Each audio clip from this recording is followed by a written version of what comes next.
જય સ્વામિનારાયણ. અમુક દુઃખ એવા છે કે જે આપણે ઊભા ન કર્યા હોય.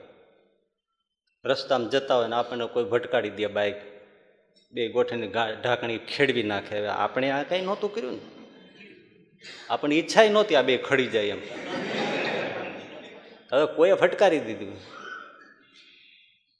એ દુઃખ છે, આવ્યું છે. પણ હવે પૈસાની સગવડતા ના હોય ઓપરેશનની તો દુઃખ થાય, ચિંતા થાય, વ્યથા થાય, બધું થાય. પણ સગવડતા એવી હોય કે અત્યારે હાથ ઉપર ન હોય, પણ પછી ગમે ત્યારે થોડું થઈ શકે એવું હોય તો એ થોડું મહેનત કરવી પડે, પણ વ્યવસ્થા થઈ જાય. એટલે અમુક દુઃખ ભલે આપણે ન ઊભા કર્યા હોય, આવ્યા હોય, પણ થોડું એના માટે મથવું પડે તો નીકળી જવાય. બાકી તો હવે તો આ સંસાર જ દુઃખાલય છે, તો બધું આવ્યા જ કરવાનું છે ને. મથે તો નીકળી જાય. એ બીજો દુઃખનો પ્રકાર છે. ત્રીજો પ્રકાર એવો છે કે એમાં આપણું કંઈ ચાલે જ નહીં. તમારી પાસે પૈસા હોય, સગવડતા હોય, બધી જ જાતની વ્યવસ્થા હોય, બીમાર પડ્યા હો, પણ હવે ઈલાજ જ કારગત ન નીવડે તો એમાં આપણું કંઈ ચાલતું નથી. એવી પરિસ્થિતિ ઘણી આવે. ભૂકંપ થાય, અનાવૃષ્ટિ થાય, અતિવૃષ્ટિ થાય, બહુ ઠંડી પડે, બહુ ગરમી પડે, આપણું શું ચાલે?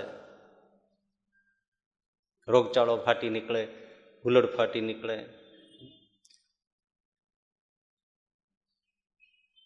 ક્યાંક એવા ફસાઈ જાય તો એમાં આપણું કંઈ ચાલે નહીં. ત્યારે એક જ ઈલાજ હોય છે, ભગવાનને સોંપવું પડે.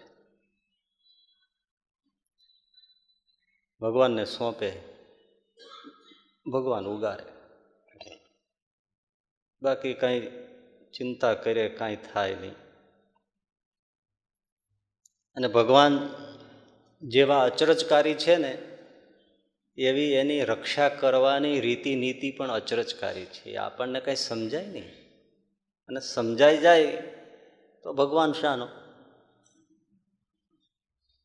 બહુ અચરજકારી છે. અને એની બુદ્ધિ એટલે શું કહેવું. દેવતાઓને, મોટા મોટા ઈશ્વરોને ગમ પડે નહીં કે આ શું કરશે. પ્રહલાદજીને બચાવવા માટે અડધો સિંહ ને અડધો માણસ થયા લ્યો. આ કોઈને ભેજામાં અને થાંભલામાં જ નીકળ્યા, લોખંડના થાંભલામાં. એટલે ગમે તે કરે.